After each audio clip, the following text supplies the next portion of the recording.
اس دفعہ جو مولانا صاحب گئے وہاں عمرے کے لیے، وہاں اس کا جس سے ملاقات تھا اور جس کا مطلب کہ میں کل کر بتاؤں کہ اسرائیل کے سفیر کے ساتھ اس کا ملاقات تھا، اور سامنے جو ہے وہ ساری چیزیں اب جو ہے عمرے کے آڑ میں جو کچھ ہو رہا ہے وہ انشاءاللہ آہستہ آہستہ سب سامنے آئے گا اور کل کر ہی رہے گا انشاءاللہ۔ بسم اللہ الرحمن الرحیم۔ دیکھیں، گزارش یہ ہے کہ یہ اتنی بڑی کذب بیانی ہے، وہ اتنا بڑا جھوٹ ہے کہ مولانا فضل ور رحمان صاحب جو ہیں وہ اسرائیلی سفیر سے مدینہ منورہ میں یا مکہ مکرمہ میں یا مملکت سعودی عرب میں ملے۔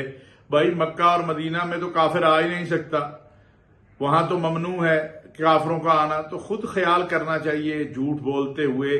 سیاست میں اختلاف ہوتا ہے، آپ اختلاف ضرور کریں، لیکن مجھے بڑا دکھ ہوا کہ جب وہ میں نے خیبر پختونخوا کے ایک مولوی صاحب کو دیکھا کہ وہ بغیر تحقیق کے الزام لگا رہے ہیں۔ کیا یہ بطور گواہ درمیان میں بیٹھے تھے جب مولانا فضل ور رحمان صاحب اسرائیلی سفیر سے ملے تھے؟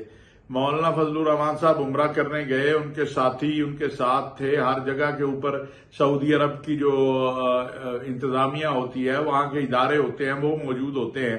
تو کیا آپ اس طرح ایک انڈائریکٹلی یا ڈائریکٹلی پاکستان اور سعودی عرب کو متون کرنے کی کوشش کر رہے ہیں؟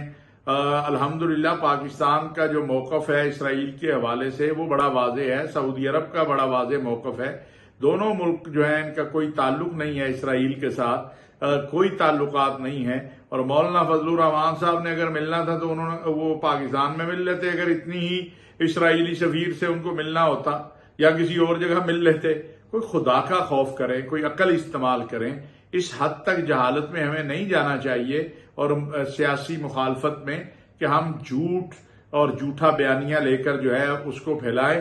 اس سے کوئی فرق نہیں پڑتا، سب کو پتا ہے کہ پاکستان میں کوئی قوت ایسی نہیں ہے کہ جو اسرائیل کو تسلیم کر سکے یا اسرائیل سے تعلقات بنا سکے۔ وہ الحمدللہ پاکستانی قوم کا موقف واضح ہے، اور جو مولانا فضل الرحمان کے حوالے سے یہ کذب بیانی کی گئی ہے اس پر دکھ اور افسوس ہی کیا جا سکتا ہے۔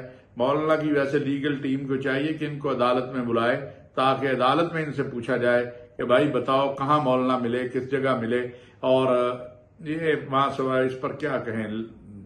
بس جھوٹ کا تو نہ سر ہے نہ پیر ہے۔